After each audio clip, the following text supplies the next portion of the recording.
Hi అండి, అందరికీ నమస్తే. Welcome back to Ramya recipes vlogs. ఈరోజు రెసిపీ వచ్చేసి చికెన్ లివర్ కర్రీ అండి. చాలా సింపుల్గా ప్రిపేర్ చేసుకోవచ్చు.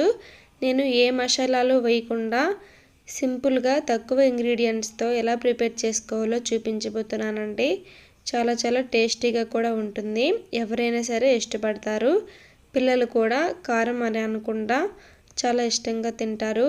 ఈ విధంగా ఒకసారి చేసి చూడండి, చాలా బాగా వస్తుంది. ఇంకా ప్రాసెస్లోకి వెళ్ళిపోదాం. దీనికోసం ముందుగా 1/2 kg చికెన్ లివర్స్ని తీసుకోవాలి. చూడండి, ఈ విధంగా ముక్కలుగా కట్ చేసుకోవాలి. మీకు నచ్చిన సైజులో కట్ చేసుకోవచ్చు. ముందు 2 మీడియం సైజ్ ఆనియన్స్, ఒక పచ్చిమిర్చి, ఒక టమాటోని చిన్న ముక్కలుగా కట్ చేసి పెట్టుకోవాలి. ఇప్పుడు స్టవ్ ఆన్ చేసి కళాయి పెట్టుకొని 3 టీ స్పూన్స్ ఆయిల్ వేసుకొని ఫస్ట్ ఆనియన్, పచ్చిమిర్చి వేసుకొని బాగా ఫ్రై చేసుకోవాలి. నేను చేసే క్వాంటిటీ చాలా తక్కువ కాబట్టి నేను వేసే ఇంగ్రీడియంట్స్ అన్నీ కరెక్ట్గా సరిపోతాయండి.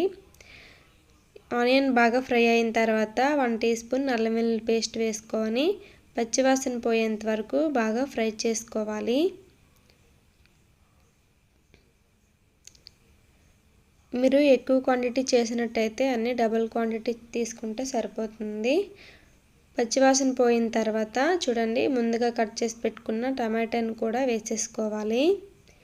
టమాటోని బాగా చిన్న ముక్కలుగా తరుక్కోవాలండి. అప్పుడే కర్రీ గ్రేవీలా బాగా వస్తుంది. టమాటో వేసిన తర్వాత మూత పెట్టి మగ్గేంత వరకు మగ్గించుకోవాలి. చూడండి, 10 నిమిషాల తర్వాత టమాటో మగ్గిపోయింది. ఇప్పుడు ఇందులోకి ముందుగా కట్ చేసి పెట్టుకున్న లివర్ని వేసుకోవాలి. వేసుకొని 1/2 టీ స్పూన్ పసుపు, 1.5 టీ స్పూన్ కారం, 1 టీ స్పూన్ సాల్ట్ వేసుకోవాలి. ఇవన్నీ వేసిన తర్వాత బాగా కలిసేలా కలుపుకొని మూత పెట్టి 10 నిమిషాల పాటు సిమ్లో మగ్గించుకోవాలి. నేను ఇందులో ఆనియన్ని, టమాటోని ముక్కలుగా కట్ చేసి వేసుకున్నానండి. మీరు పేస్ట్ అయినా సరే చేసుకొని వేసుకోవచ్చు. 10 నిమిషాల తర్వాత చూడండి, మూత తీసి ఒకసారి బాగా కలిసేలా కలుపుకొని ఇప్పుడు ఇందులోకి 1/2 కప్పు వాటర్ని వేసుకోవాలి. మీరు ఫ్రై చేసుకోవాలనుకుంటే ఇలానే సిమ్లో మరొక 10 నుంచి 15 నిమిషాల పాటు ఫ్రై చేసుకుంటే సరిపోతుందండి. లేదు కర్రీలా ప్రిపేర్ చేసుకోవాలనుకుంటే వాటర్ వేసుకొని కొంచెం దగ్గర పడేంత వరకు ఉడికించుకోవాలి. చూడండి, వాటర్ వేసుకొని మధ్యలో ఒకసారి ఇలా కలుపుకుందాం.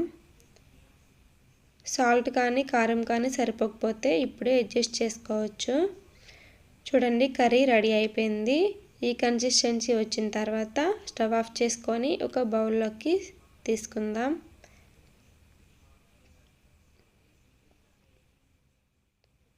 చూడండి, ఎంత సింపుల్గా చేసుకున్నామో. ఈ విధంగా చేసుకుంటే కడుపుకి ఏ ఇబ్బంది లేకుండా చాలా బాగా వస్తుంది. ఇంతేనండి, చికెన్ లివర్ కర్రీ రెడీ అయిపోయింది. మీకు ఈ రెసిపీ నచ్చినట్టయితే నా ఛానల్ని లైక్ చేయండి, మీ ఫ్రెండ్స్కి, రిలేటివ్స్కి షేర్ చేయండి. మీకు ఈ రెసిపీ ఎలా వచ్చిందో కామెంట్ సెక్షన్లో నాతో తప్పకుండా షేర్ చేయండి. మరిన్ని సింపుల్ క్విక్ రెసిపీస్ కోసం రమ్య రెసిపీస్ని సబ్స్క్రైబ్ చేసుకోండి. Thank you for watching.